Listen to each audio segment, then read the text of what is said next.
बहुत लंबे अरसे से मैंने आप लोगों से या पढ़े लिखे कर्मचारियों से मिलने की कोशिश नहीं की है, जानबूझकर नहीं की है, उनको संगठित नहीं किया है। हमारे एक साथी बोलकर गए हैं कि उनका संगठन बनाना चाहिए।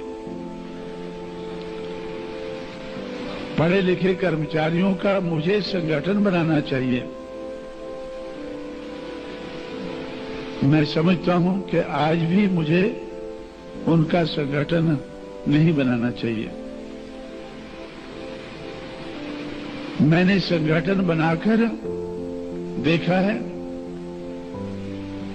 और संगठन चलाने वाले बनाकर देखे हैं जो चंद सिक्कों में बिककर अपने समाज को बहुत बड़ी मुश्किल में डाल चुके हैं।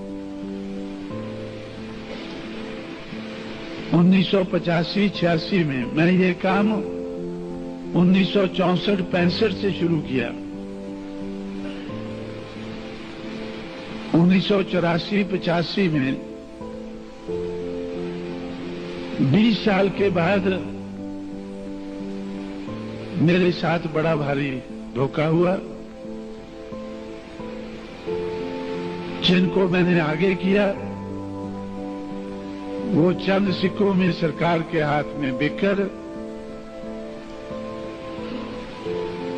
जिस संगठन को मैंने समाज के अपने पैरों पर खड़ा करने के लिए बनाया था, उस संगठन को रजिस्टर कराकर सरकार के हवाले करके बैठ गए। मैंने एक किताब लिखी है, चमचा एज, चमचों का युग। चमचों से कैसे निपटना है उसके लिए भी मैंने उसमें उपाय लिखे। एक उपाय है, hit the hand that operates the चमचा। चमचों से मत उलझो, चमचों को मत तोड़ो, क्योंकि अगर एक चमचा मैंने ऐसा है उसको हल्ट किया वो टूट जाएगा तो हमारा दुश्मन दूसरा चमचा उठा लेगा। हमारे समाज में चमचों की कोई कमी नहीं है, वो दूसरा उठा लेगा, उसको हम तोड़ेंगे तो फिर वो और तीसरा उठा लेगा। लेकिन अगर जिसने ये चमचा उठा के इस्तेमाल किया है अगर उसको इधर मारें तो सोचकर उठाएगा दूसरे को। अगर दूसरे को उठाता है फिर इधर लगे तो फिर तीसरी बार कोशिश नहीं करेगा। यार ये इसको इन लोगों को उठाने से तो मुझे जो चोट लगती है इनको उठाने से लगती, मत उठाओ इनको, पड़े रहने दो इनको। चमचा अगर ऑपरेट करता है तो खतरनाक है, अगर वो पड़ा रहता है तो कोई खतरनाक नहीं। इसलिए जो चमचों को उठाने वाले हैं उनको मैं हिट करता हूं, उनको जो यूज करने वाले हैं उनको हिट करता हूं। मैंने राजीव गांधी को हिट किया। जब 1985-86 में राजीव गांधी, अर्जुन सिंह, एसबी चौहान, नेहरू और अरुण सिंह, इन 5 आदमियों ने मिलकर बामसेव को मुझसे छीना।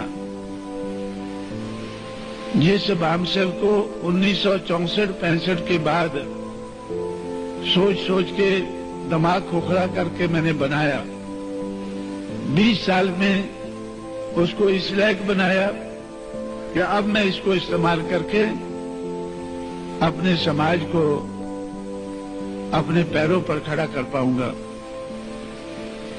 तो उन्होंने 110 मेरे आदमियों को तोड़कर 110 आदमियों को तोड़कर जो मैंने 1,87,000 श्री अर्जुन सिंह ने, जो उस वक्त पंजाब का गवर्नर था, पंजाब के कुछ लोगों को तोड़ना शुरू किया और पंजाब में जिस आदमी को तोड़ा, उन लोगों ने जो प्लान बनाया था, पहले तो मैंने उनका प्लान नाकामयाब किया, क्योंकि पंजाब के जिस आदमी को तोड़ा था और जिसको वो पंजाब में अकाली पार्टी की तरफ से, जिसकी सरकार कांग्रेस ने बनवाई थी, उसको वो मिनिस्टर रखने वाले थे और एक दूसरे आदमी को मेंबर पार्लियामेंट बनाकर वो सेंटर में रखने वाले थे। ये अर्जुन सिंह का बताया हुआ प्लान था। पंजाब में अर्जुन सिंह प्लान बना रहा था, वो लागू कर रहा था, और महाराष्ट्र में एसपी चौहान। अब एसपी चौहान को तो अभी तक हम सबक सिखा नहीं पाए हैं, लेकिन अर्जुन सिंह को तो सिखा चुके हैं। और राजीव गांधी को सिखा चुके हैं। जो ये 5 मेंबरी कमेटी का जो हेड था राजीव गांधी, उसको हमने सबक सिखाया। जो दिल्ली का मुगल था 89 तक, 89 में उसको रोड मास्टर बनाया। जब राजीव गांधी रोड मास्टर बना तो तब वो सड़क पर चलते फिरते मुझसे मिला करता था, तब वो अपना दुख रोता था। वो मुझसे कहता था कि कांशीराम, आपको क्या मिला?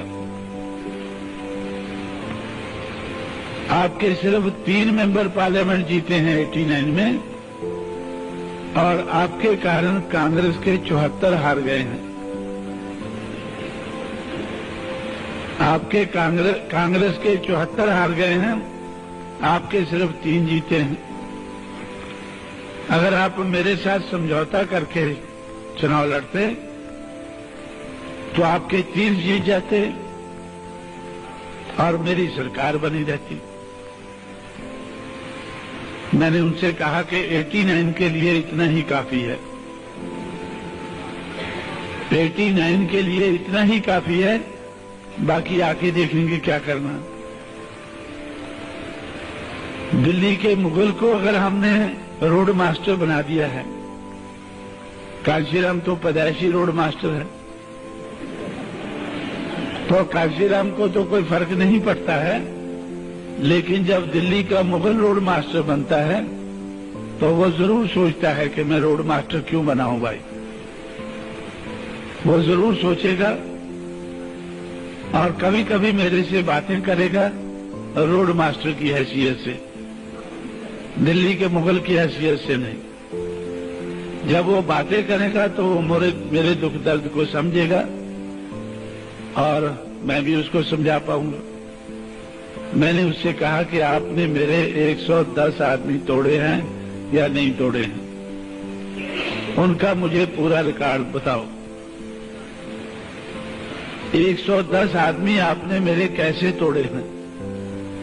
बाम साहब को आपने कैसे रजिस्टर कराया है?